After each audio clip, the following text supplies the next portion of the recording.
नमस्कार दोस्तों, स्वागत है आप सभी का विद्याग्राम में। प्यारे दोस्तों, आज हम आप लोगों के लिए लेकर के आए हैं इस 5 स्टार सीरीज के आज का चौथा क्लास। इससे पहले हम 3 क्लास ऑलरेडी कर चुके हैं। अगर आपने नहीं देखा है तो पीछे जा कर के वीडियो से आप सारा का सारा वीडियो आप ज़रूर देख लीजिए चैनल में जा कर के।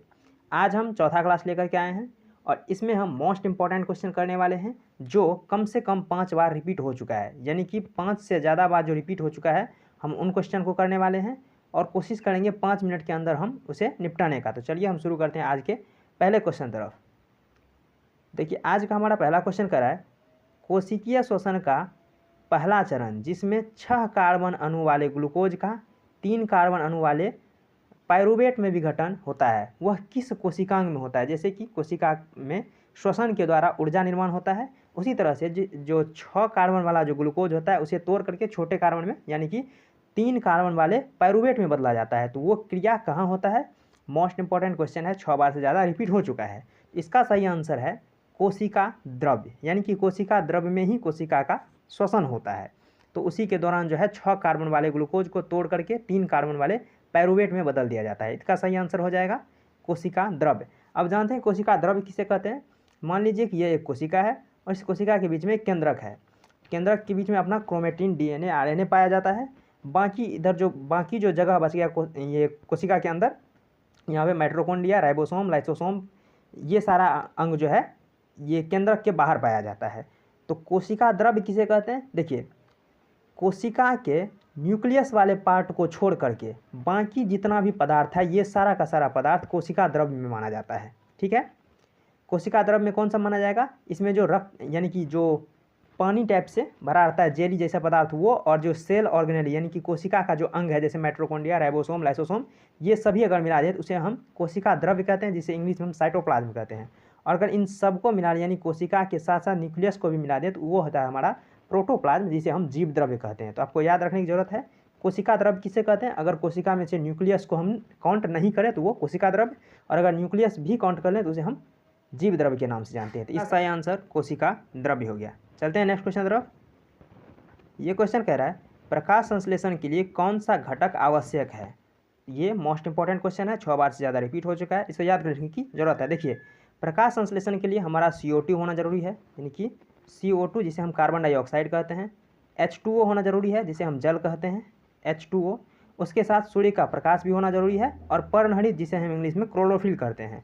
तो प्रकाश संश्लेषण के लिए ये 4 तत्व आवश्यक है, यानी कि कार्बन डाइऑक्साइड, जल, सूर्य का प्रकाश और पर्णहरित। तो इसका सही आंसर जल, कार्बन डाइऑक्साइड, सूर्य का प्रकाश और पर्णहरित हो गया। ठीक है, चलिए नेक्स्ट क्वेश्चन तरफ देखते हैं। यह क्वेश्चन करा है पौधों के पुराने जाइलम में कौन सा उत्सर्जन उत्पाद संग्रहित होता है। यानी कि जाइलम क्या होता है, यानी कि पौधे के अंदर वो 2 पार्ट जो जाइलम यानी कि जो जल और खनिज ले जाता है, यानी कि पौधे के जड़ से उसके पत्तियों और तनों तक, और फ्लोएम क्या करता है, फ्लोएम जो है पत्तियों से बना हुआ भोजन जड़ तक लेकर के आता है। तो जाइलम जो है अगर वो जाइलम पुराना हो जाता है तो उसके अंदर राल और गोंद ये दोनों अपने अंदर वो जमा लेता है, यानी कि संग्रहित कर लेता है, जिसका प्रयोग रबड़ बनाने में होता है। तो इसका सही आंसर राल और गोंद है, जो कि जाइलम में, पुराने जाइलम में उत्सर्जन यानी कि एक तरह से इसका कह सकते हैं उत्सर्जी पदार्थ होता है राल और गोंद। तो इसका सही आंसर राल और गोंद है। चलिए नेक्स्ट क्वेश्चन तरफ चलते हैं। ये क्वेश्चन करा है पौधों की पत्तियों में उपस्थित रंध्रों द्वारा पानी के नष्ट होने की प्रक्रिया क्या कहलाती है। मोस्ट इंपॉर्टेंट क्वेश्चन है, 7 बार से ज़्यादा रिपीट हो चुका है रेलवे एग्जाम में। तो इसका सही आंसर है वाष्पोत्सर्जन, यानी कि वाष्प का उत्सर्जन, वाष्प यानी जल का उत्सर्जन। तो आप पौधों के पत्तियों में आपने देखा होगा कि छोटे छोटे छेद होते हैं। अगर आपने नहीं देखा है तो आप आज ही जाइए और एक नींबू के पत्ते को तोड़ करके, जिस तरह से आप पैसा को चेक करते हैं कि ये जाली तो नहीं है, ये असली है, जिस तरह से आप रोशनी की तरफ करके देखते हैं, उसी तरह से इन पत्तियों को भी सूर्य की तरफ रोशनी करके उधर देखिएगा तो उसमें पत्ती में छोटा छोटा छिद्र आपको दिखेगा। तो वही रंध्र है जिसके द्वारा अपना वो वाष्प उत्सर्जित कर देता है, यानी कि एक्स्ट्रा अगर पानी आ जाता है पौधे में तो वो उसे यानी कि हवा के माध्यम से उसे वाष्प के माध्यम से उसे उड़ा देता है। इसका सही आंसर वाष्पोत्सर्जन हो जाएगा।